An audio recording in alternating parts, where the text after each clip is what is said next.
right, so what would you rate yourself on a 1 to 10, assuming a 10 is perfect and, you know, top tier, hottest girl in the world? What would you rate yourself on a scale of 1 to 10? We'll start right here. A 6. A 6. Okay. What about no? Okay. What about you? A 5 or a 6. Or pick one. A 5. I'll do 5. Yeah, sure. Yep. What about you? What would you rate yourself on a 10? A 6 on a good day. Okay. Come on. Fresh out the shower, 6. Right now, 7.5. I'm a PhD. All right. Wait, what? Who was that? What did you say? All right. What about you? 5. Okay. 3.2267. Stupid. That's too accurate. Break it down. Too precise. Can you give us a real number here? I think it's a juvenile question, so I gave a juvenile answer. Oh, there you go. Just kidding. Okay. Why is it a juvenile question, in your opinion? Because while there is an objective component to beauty, there's also a subjective component, and I don't walk around like going, is it an 8 or a 9 or is he a 7 or a 6? Like, I'm not crazy, so I don't do that to myself either. Okay, give us your subjective take on it then. What do you mean? You Like, said it- I think the rating scale is the problem. Not like I don't think people are like 8, 9, 10. Like, that's like, are you 12? Yeah, but other people think other people are 8, 9, 10. Not the people I know. Like, the people I know don't walk around and I'm not like, oh, well, he's a 7, but he has this trait. Right, so but they he's a do 9. have subjective ratings for humans. Just like, again, you would have subjective ratings for like different houses you'd want to buy or a different so car. how I would do You it rate- is like attractive, unattractive, super attractive. But you could super also unattractive. stratify those people as far as how attractive they I are. don't do that. You don't. But you could. But you could. Like, because otherwise you'd sleep I with would every guy you found never- attractive. No, because I would do, but I don't pick just based off physical attractiveness, A. And B, I don't go, oh, okay, he's 2 inches taller, so that's 0.274 more, and this is like, I think the No, scale is... correct, but the you would scale is- stratify them. The scale is whimsical and arbitrary to me. I think it's partially arbitrary. It's partially objective. It has to be. I think there is a objective component to beauty, but there is a large subjective and cultural component as well. But you admitted that by saying I don't judge just based off that alone. So if you were to judge just based off that alone, which you can clearly do because you differentiated the two, correct? So if you were to judge just based on if purely I look at aesthetics, them, I don't go 7, 6, 5. yeah, Like, but if I'm you not had to, a you psycho. could. Are you like incapable? Yeah, I would never waste my brain energy on that Well, in it's my not- entire life. Maybe it's not about After I was like 10. Maybe it's not about wasting your brain energy, but right, you have ancestors, and those ancestors had to judge men on their physical appearance at some point, Yeah. or else they wouldn't be able to. Like, My point isn't that I have an issue with judging men. My point is doing it on a 1 to 10 scale because I just don't do that. how about a 1 to 100? I was going to say, what scale are you comfortable That's even A crazier. 1 to a 76 scale. Okay, You do guys that? didn't like my fractions, so. All right. Stupid. All right. Now you see- Now I see why they kicked her off. Yeah. Like, just being difficult for no fucking reason. Yeah, for no reason, man. You know what I'm saying? That's I'm why. just giving you my honest opinion. No, you kicked me off last time for the stats. Look, I didn't. Let me make this extremely clear. I didn't kick you off because of your opinions. I kicked you off because you were hurting the quality of the show and you were annoying. What is hurting the guest. quality? Well, yeah, I'm gonna annoy the chat when I disagree with you guys. Yeah, you but- guys, your chat, a lot of them, you have like an audience capture. It's an echo chamber. There are people in your chat who even were like, "She's right on the stats." I don't know why you guys kicked her Yeah, off. you know? Sims. No, it's not about the stat. It's that you argue in bad faith about certain things. So, for example, right, that discussion in particular was, hey, marriage really isn't in your best interest as a man, period. And then you went ahead and pulled out this straw man of like, oh, well, it's because actually you do realize that like you don't want the age gap to be too much. And then educated women with bachelor's degree actually have lower divorce rates. No, that it doesn't was- take away from the point that marriage is not a good proposition for men in general. Actually, how it happened was you were saying that a younger girl is more moldable and it's more successful to be in a relationship with a younger girl. And I was saying that if you have a 10-year age gap, your likelihood of divorce goes up by 40%. And that is just the stats. That was how that happened. And then we got into selection bias because I've tried to explain to you multiple times that if you're just looking at the women that are getting divorced and you're like 70% of women initiate divorces and it goes up for college-educated women. But in general, college-educated women are less likely to be in that group getting divorced in the first place. You didn't like that. No, it's that, see how I said something that's objectively true, and then you went ahead and you framed it in a way to make an argument for a stance that you have. I'm just saying younger women in general tend to be more impressionable, are going to follow your lead and they're better partners, and then you went ahead and took from that, oh, well, you know what, actually, age gap, if once you pass a certain amount, the divorce rates actually go up. Well, wouldn't that and be it's a like, good that doesn't, no, because, see, that's what you do. I'm saying something, and then you go ahead You find something very tightly aligned, and you'll be like, oh, well, actually, and then you make a completely No, different it's argument. not though, because and if then you're you base saying, it off of a well, study. I assume that you're saying those younger women are more moldable, therefore your relationship would be more successful. A good comeback to that is that the statistics show your relationship is less likely to be successful with a younger woman. That's why I brought it up. I think it's very relevant. Well, she could be younger than you and still be within that age range that we're talking about that is below it. So she could still be younger than you. Well, and still, even a both things 5-year. can be true, but that's what I'm trying to say is that you argue in bad faith. Like, How I is just, that arguing in bad faith? That's 100% arguing in bad faith because that doesn't actually challenge what I said. You're just countering it with something that doesn't really align Okay, with well, what we I'm can saying. leave it up to the audience. I would say that if someone's giving the advice to date somebody younger, right? You guys are all like, I was saying, and even a 5-year age gap, 10-year age gap, 20-year age gap, all of those increase your likelihood of the relationship not working out, divorce, like statistically. So maybe that's not the best advice. Maybe even though they're moldable, they're clearly not moldable enough because the likelihood of divorce is going up. So that's what I was saying. I don't think that's arguing in bad faith. It is because I'm just saying, because you brought it to a completely different topic. I don't think that's a different topic, but okay. To It's not a different topic. When you're saying these younger women are more moldable and they're better, I'm saying then how come? It's like the same kind of arguments you make. Then how come you're more likely to get divorced with those women? That's my question. Well, it depends. How is that not relevant? It's on the age gap though. There's also a demographic shift in that too. So if you're talking about a guy who's 50 and a woman who's 35, that's a whole lot different than if you're talking about a guy who's 40 and a woman who's like 25. Well, in general, because if he's going to say that women are more moldable as like they get as they age, a woman who's 25 years old is going to be probably a little bit more like, let's say, fresh and naive, I guess, well, a little less experienced, to put it nicely, than a woman who's 35 who's already got another 10 years on the woman who's 25. So is the 35-year-old woman also as moldable as a 25-year-old? And I would argue that that's not the case. well, and then the super young, like I'm sure if you guys actually are looking at stats, I think you do a good job of this. A woman younger than 25 is more likely to get divorces too. The good ages are 25 to 32 are the best ages to get married statistically for the least likelihood of divorce. Yeah, well, unfortunately, that's not how it works right now. It's what is the average age of first marriage is 30 for women and 32 for men right now. I in the get that, United but States. a lot of this show is saying, oh, these younger women are better and they're moldable and blah, blah, blah. And I'm saying those younger women are actually, by following the advice of this show, you are putting yourself at a greater statistical likelihood of divorce. That was my argument. Well, you're also, here's the thing, you're not taking everything into account. We also teach guys you need to be financially, aware. You need to be in shape. You need to have frame. You need to be a leader. You need to be dominant, etc. All these other things come into play, and then you go ahead and get the younger woman. So you're missing out all the other stuff that we're giving as advice. Contextually, what I'd like to know is, so there's like a top 5 reasons for divorce, and the majority of the divorce is initiated by women. So my question is, where there's a larger age gap, what are those top 5 reasons? Are they the same top 5 reasons if you're talking about somebody who's 3 years apart? 3 years, I don't think there was any great statistical likelihood of your divorce going up for 3 years. But the 5-10 years, I think it was. What I'm saying is like are the reasons yeah, the same? the reasons. Like for instance, I think domestic abuse is like that. third. Yeah, like I know in general, like infidelity, lack of commitment, those are. But I don't know if I've seen any data specifically singling out the couples with the biggest age gap and why those couples specifically got divorced. Yeah. So, like I said, because you're saying, because you're only taking one piece of information and saying, well, statistically speaking, the rates of divorce are, going to go up. Which that might be true, but if you follow the other things we teach, getting your money on point, getting in shape, having frame, not being a loser, not letting women lead, you know what I mean, like being dominant and assertive.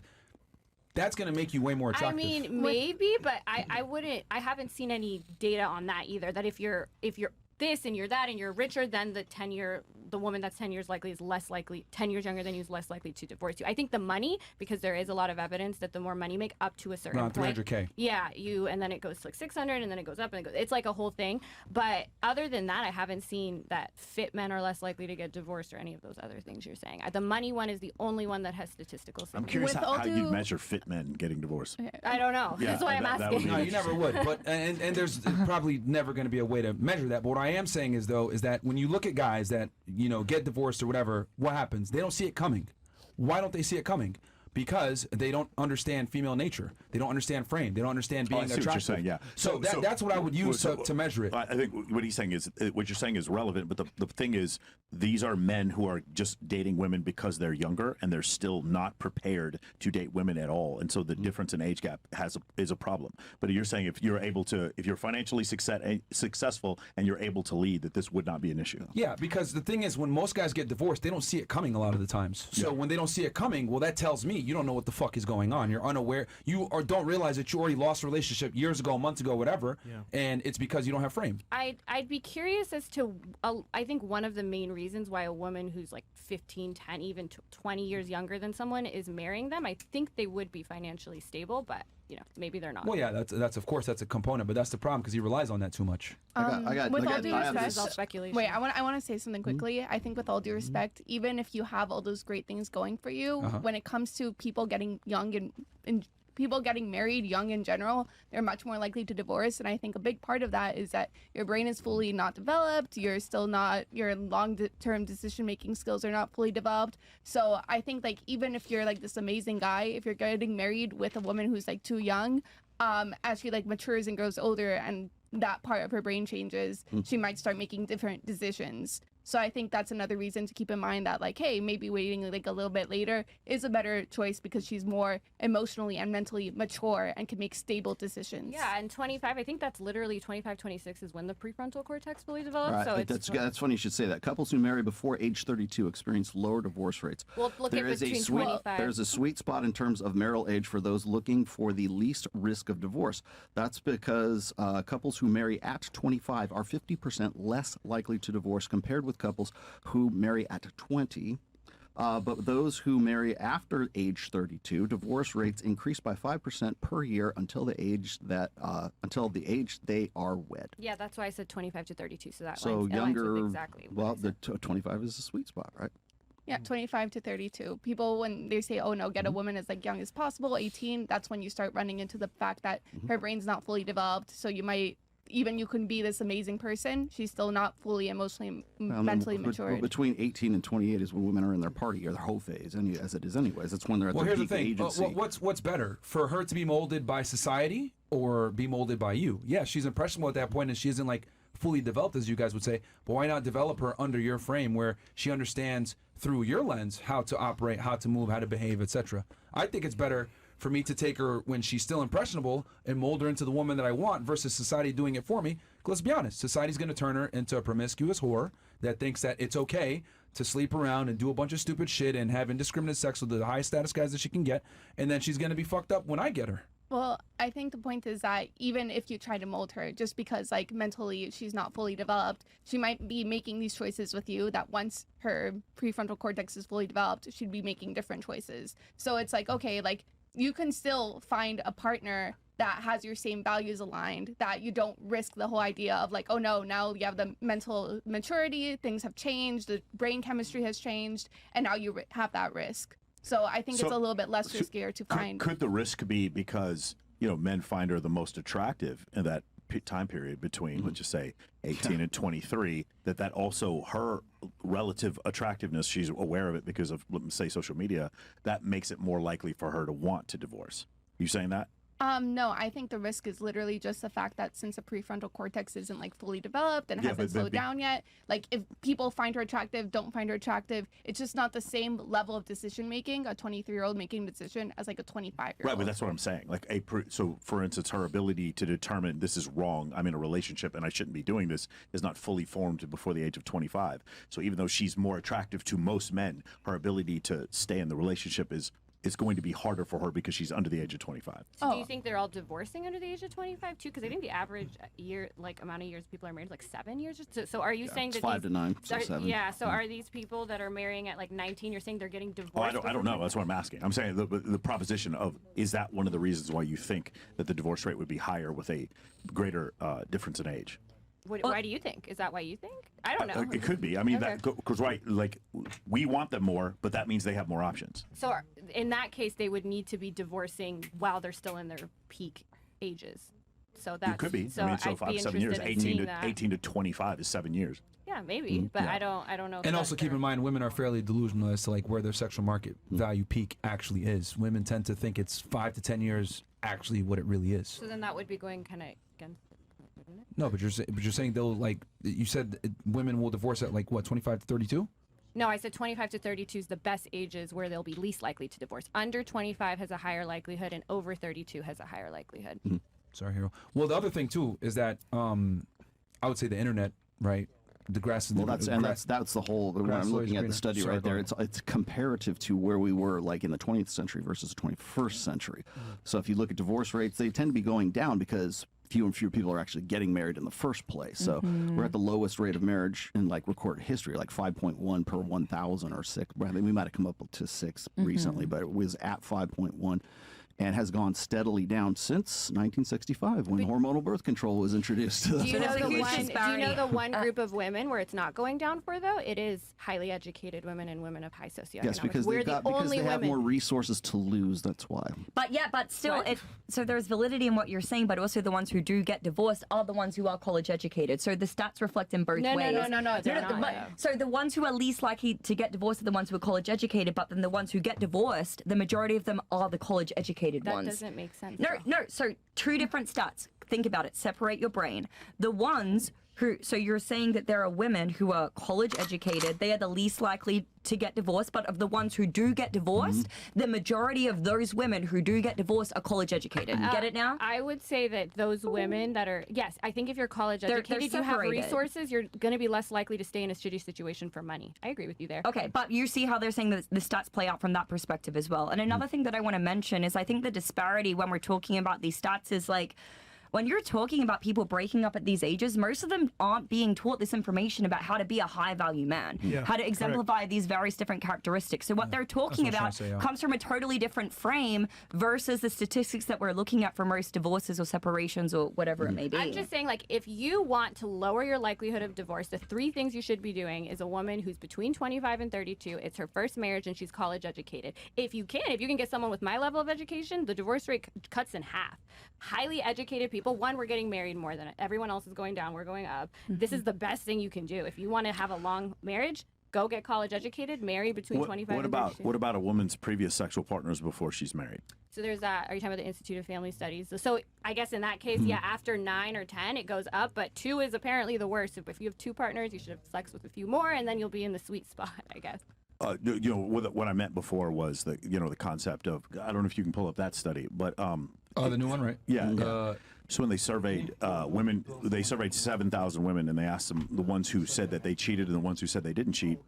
The ones who did cheat said that they had had sex with about 9 partners, and the ones who didn't cheat, it was about 3.8. And so it was 230% more sexual partners for women who did cheat than didn't. Yeah, so I agree. High body count does increase your likelihood of divorce, but actually that isn't as significant as the 3. I said the top 3 things. That's not the only 3 things you should look for. So I think that's totally fine. If you are somebody who's like, I really don't want to get divorced, blah, blah, blah, I want to find someone who's like, if you are virgins getting married, have the least likelihood of divorce, you can do all that. But to say, oh, I'm only going to look at body count, but then I want a girl who's 19, not college educated, blah, blah, blah, you're kind of shooting yourself in the foot is what I'm saying, statistically. Well, here's the thing, because you were saying like, oh yeah, that's actually bad advice because you guys tell guys to get women that are young but in their peak years, 18 to 23.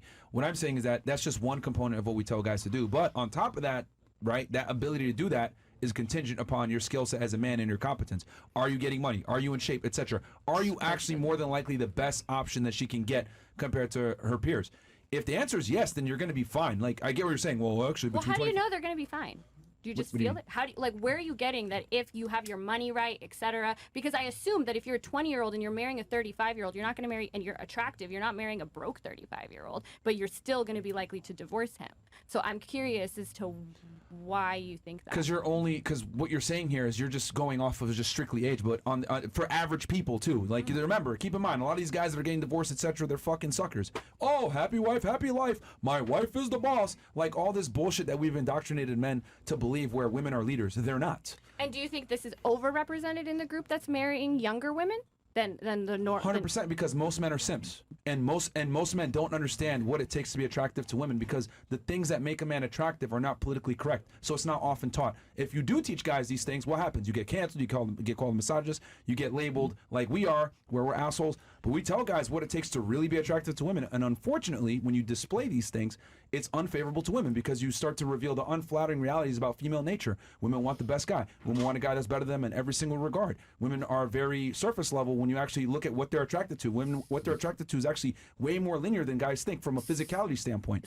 So when you start to say these things, you get labeled a misogynist and they censor you. So most men have not had this information for decades. So, but are simps more likely to marry a woman 10 years younger than them? That's my question. Like, why, if the divorce rate is higher for people that are marrying women 10, 15, 20 years younger than them, are those men more likely to be simps because they're more likely to get divorced? Well, what I'm saying is that the knowledge that we provide, because you're just looking at it from an age perspective. What I'm saying is that you can't just go ahead and say, I'm going to get a bad bitch that's 21 and not take in all the other stuff that we're giving, because yes, you will get divorced. But what I'm saying is that the guys that you're talking about that are getting divorced off of this age gap, etc., they're not they're not applying all the other things that we teach men. How do you know that, though? How do you know they're less likely to apply it than Because people? most people are average. Because most guys, Most people, most men and women are average. Here's one piece of data. So Dr. Buss talks about this in The Evolution of Desire, about the May-December wedding. Yeah. And this has to do with the amount of mate guarding men do when the wife is significantly younger than them.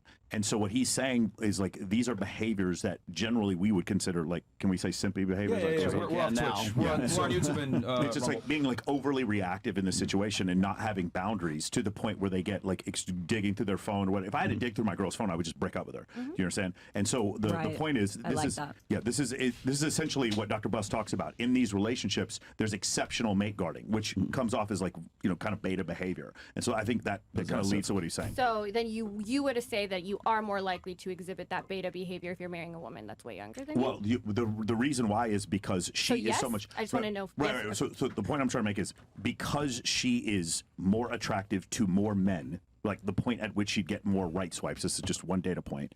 That's the reason why he would be more covetous of her. Does that make sense? Yeah. Okay. Now, if he had boundaries and had a fundamental understanding of his value and had the ability to understand, hey, I can move on. This won't, enforce those boundaries. Exactly. He had the ability to enforce those boundaries. He would be less likely to get divorced. So, I mean, sure, that's speculative, but so you are saying then that, yeah, those men that are marrying women younger than them, you're speculating that maybe a reason for that could be what you're saying. Well, if they act more simpy, yeah, I mean, that's what Dr. Buss would say, yeah. Okay. I mean, a majority of men are pussies. I mean, let's just be. But those men are also marrying women within their age range. My question is, I want to isolate the variable of age and then ask you guys why you think. So he gave one reason, maybe it's because of whatever you said. Mate guarding. Yeah, mate guarding. And we don't have any actual data, as far as I know, actually linking those two things. Not likely to get it in this current environment. So that's one reason. So I was just asking what your opinion was as to why, and maybe you have a similar opinion. Yeah, hold on. This is all a big umbrella. You understand that mate guarding is a symptom of not understanding female nature appropriately. It's all the problem is not So okay, he gets money, marries a younger girl. Look at Al Pacino right now, right? Even though she's out of the range. I'm using it as an example, right? A woman that's significantly younger than him, getting divorced. So what happens a lot of times is guys don't understand their own value. They get with a girl, they pedestalize her. She thinks she's better than him, and then ends up leaving. I could do better. So that's what I mean. The speculation. And she wears the pants in a relationship. A lot of marriages, you ask the guy, why do you think the whole phrase "happy wife, happy life" is a thing? Yeah, so I would say, like, that's one reason you guys are putting forth. That's one thing you're positing. I would agree with Pixie because we have a lot of other data that people don't make the best decisions and they change their mind when their prefrontal cortex isn't as developed. So I would say that's, if it was up to me, just because we know that affects their decision making and that they're more likely to regret things they do under 25, that would probably be a good reason for why they probably are getting divorced. But what if that makes sense to what Myron's saying? Because if you're saying that women are more likely to get divorced because their prefrontal cortex is not developed, they're not able to make rational decisions, aren't they more likely to fuck that up by being led by outsider influences such as their young girlfriends, Instagram, these various things? And what we're talking about is it's not just on the basis of the stats that are out there. If you have a man who's actually going to lead you and guide you in the right direction, that's very, very different than the average age gap or disparity Well, a that woman we're who's seeing. getting married Especially at a man 25. with means and is older and is better judge of character. But also and cares whatnot. about you and cares about your personal development A as woman well. at 25 you know? who's been socialized by society is less likely to get divorced, though. So I don't Yeah, understand. but there's one other thing, because there's the Washington Post article that talks about May December weddings and the difficulties of it, and that is the concept of, like, if say she's 25 and I'm 50, that's 25-year difference.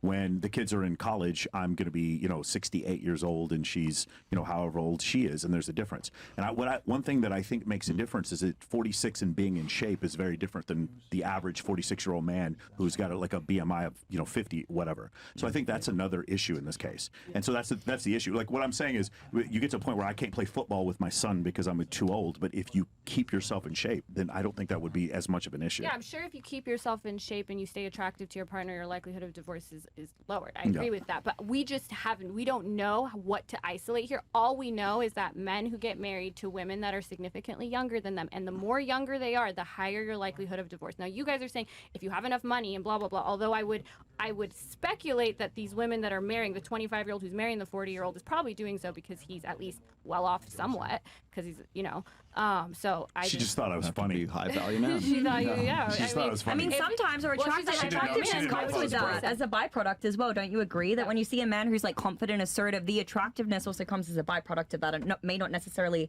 be on the basis of wealth or this or that. It may be because there's a charisma But the point or something is- that younger wait, people wait. may not necessarily Go ahead, have. Pixie. But okay, I think the point is that like you guys are already by this basis of having a young woman marry an older man, he has to have some level of high value, right? Because then otherwise, why would the young woman marry that man? Sure. Yet despite this, we still see like a pretty high rate of failure. So the idea is that like, hey, it doesn't necessarily matter if you're high value or not. There's a certain age where she's too young, her prefrontal cortex is still developing. You can guide her as much as you want, but it just comes down to simple brain chemistry. While when she's 25 past, she's more stable mentally, she's more congruent, and Let she's me be able to clear make about those one thing. long-term decisions.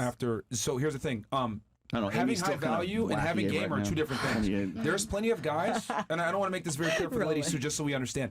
Being a high value guy doesn't necessarily mean you're still good with women.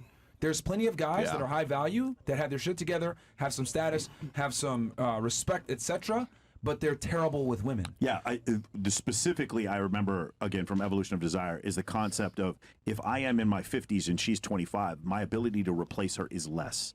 And that is what all of us, no matter if it's a 3-year age difference or a 25-year age difference, vehemently suggests men do not get into that situation. Not to leave your wife, but to at least be in enough shape, good enough shape, and to have enough charisma, and to have enough financial means to where if you had to, you could. Because if your wife believes fully that you're the best, or she's the best you can do, and you could never replace her, then that's where we could end up in some of these problems. Yeah, but like what Pixie and I are saying is that usually a woman who's 25, if she's marrying a 50-year-old, or a woman who's 20 who's marrying a 35-year-old, she usually has some of these things. That's what attracted her to him, right? If he had So some of these things, you're talking about money. We're talking about other things. So, like, for instance, an abundance when it comes to women, or an abundance when it comes to networking, or the ability to communicate, having some level of charisma, the ability to network, or having a sense of humor that other people find attractive.